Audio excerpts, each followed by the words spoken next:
এটা অরিজিনাল গুড় না? হ্যাঁ, এটা বাঁকুড়ার অরিজিনাল গুড়। কোথা থেকে আনছো? বাঁকুড়া থেকে লোক এনে বিক্রি করছে আমাদের পাশের বাড়ি। এখন তো সবই তোমার ওই চিনি মেশানো গুড়। আজকে হচ্ছে বছরের একদম শেষ দিন, 31শে ডিসেম্বর। তো প্রত্যেক বছর এরকম একটা দিন আসে আর বছরগুলো চলে যায় আর আমরা বুড়ো হয়ে যাই। বেশ ঠান্ডাটা আজকে ভালো পড়েছে, সকাল থেকে ভালোই একটা হাওয়া দিচ্ছে আর কি। আমি এখনো জ্যাকেট পরিনি, যদিও একটু আগেই উঠেছি।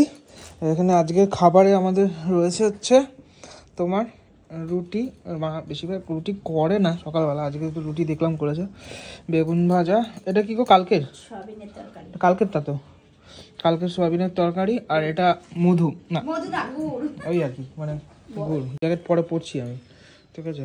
তো আজকে তো বছরের শেষটা দিন, একটা বছর কাটিয়ে দেওয়া হলো আর কি। এই ঘরেই আমরা মানে একটা বছর কাটালাম নাকি?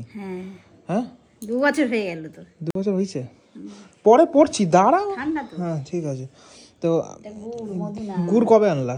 আমি নিয়েছি অনেকদিনই। কোনখান থেকে কিনেছি বাড়ি? এটা অরিজিনাল গুড় না? হ্যাঁ, এটা বাঁকুড়ার অরিজিনাল গুড়। কোথা থেকে আনছো? বাঁকুড়া থেকে লোক এনে বিক্রি করছে আমাদের পাশের বাড়ি। সব বাঁকুড়া না।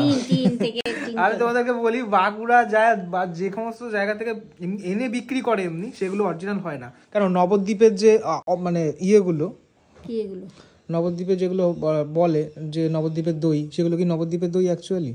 নবদ্বীপের দই হয় না কিন্তু বলে, কিন্তু সেটা নবদ্বীপের দই হয় না। জানি না আমরা, কিন্তু এরা পাশের বাড়ি থাকে তো, ওরা বাঁকুড়ায় যায় আর গুড় নিয়ে আসে। গুড় চেনার সহজ উপায় হচ্ছে, হ্যাঁ এটাই গুড়। গন্ধ খুব সুন্দর। গন্ধ আমি জানি না, কোনো গন্ধ নেই, কোনো রকমের গন্ধ নেই। না গন্ধ আছে, কি বলিস? এটা পুরো তোমার এই মধুর মতো লাগছে। এটা গুড়।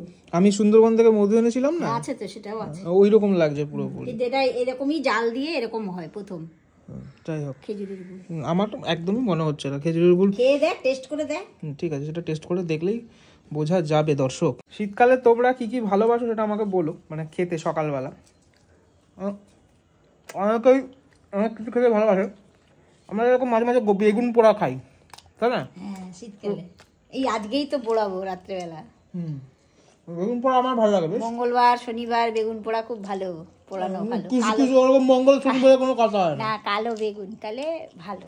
মঙ্গল শনি কেন এক্সট্রা কেন কাটে? শনির দশা। ফালতু কথা, তোমরা কমেন্ট করে জানাও। শনির দশা কাটলে এমনিই কাটে। 2025 সাল তোমার কেমন যাবে তুমি জানো? না, জানি না, এটা কেউ বলতে পারে না। আবার তো সেই মহামারী আসছে, জ্যোতিষীরা বলতে পারে এটাই। কোনো কিছু বলতে পারে না, আমরা তো আর বলতে পারবো না। এটা সবকিছু মানুষের কর্ম। যাই হোক, কালকে সোয়াবিনের তরকারিতে ডিম ছিল, আজকে সব ডিমগুলো খেয়ে নিয়েছে। আমার খুব খারাপ লাগে না সোয়াবিনের তরকারি, ঠিকঠাকই লাগে আর কি। ফাইনালি আমি দেখি গুড়টা কি অরিজিনাল নাকি অরিজিনাল না, আমি একটুখানি টেস্ট করে চেখে দেখি। কেননা অ্যাকচুয়াল অরিজিনাল গুড় পাওয়াটা এখন খুবই ডিফিকাল্ট। একটু গ্রামের দিকে গেলে হয়তো পাওয়া যায়। না ঠিক আছে, গন্ধটা আছে, মানে আমি দেখে যতটুকু মনে হচ্ছিল যে ব্যাপারটা ইয়ে না, ঘন আছে, গন্ধটা আছে। বাট মানে এখন তো সবই তোমার ওই চিনি মেশানো গুড়। যাই দেখি না কেন সবই দেখি চিনি মেশানো গুড়। গুড় দিয়ে রুটি খেতে বেশ ভালো লাগে, এবং লুচি খেতেও ভালো লাগে। আর যারা খাও তারা তো 200 টাকা করে জানি। 200 টাকা কেজি। 200 টাকা? হ্যাঁ দিবি, টাকা দিবি। 200 টাকা আরো আছে, টিন 2 টিন ভরা। ওরা সবাই নিচ্ছে আমাদের পাড়ায় ওনার থেকে। ওগুলো কত করে? 200 টাকা কেজি। এই একই গুড়, বেশি দাম নিচ্ছে। ওরা অত দূর থেকে গাড়ি ভাড়া করে এনেছে, তাহলে সেটা নেবে না? পোষাবে না? ঠিক আছে, কিন্তু একটু ঘন হলে ব্যাপারটা ঘন আছে নিচের দিকে। তাহলে ওগুলো চিনির মাল? না, চিনি না, পুরো জাল দিয়ে গুড়টা হয়েছে, একদম তলায় না গাঢ় হয়ে গেছে।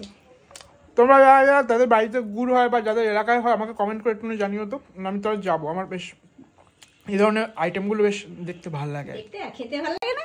হ্যাঁ, খেতে ভালো লাগে না? খেতেও ভালো লাগে। তাহলে আমার একটা স্বভাব আছে, আমি যে কোনো খাবার ছোটোবেলা থেকেই, যেটা আমার পছন্দের খাবার, গুড়টা যেরকম পছন্দের খাবার, খাওয়া দাওয়া হয়ে যাবে তারপর আমি মানে সেটাকে চেখে দেখবো নিজে, তাই জন্য খাবো না, সেটার থেকে একটু একটু করে খাবো। মনে করো ডিম আমার খুব পছন্দের, ভাত খাওয়া হয়ে যাবে তারপর ডিম খাবো। এখনও এটা আমার এখনও, বা মাংস বা এইরকম মিষ্টির আইটেম এরকমটা আমি করে থাকি।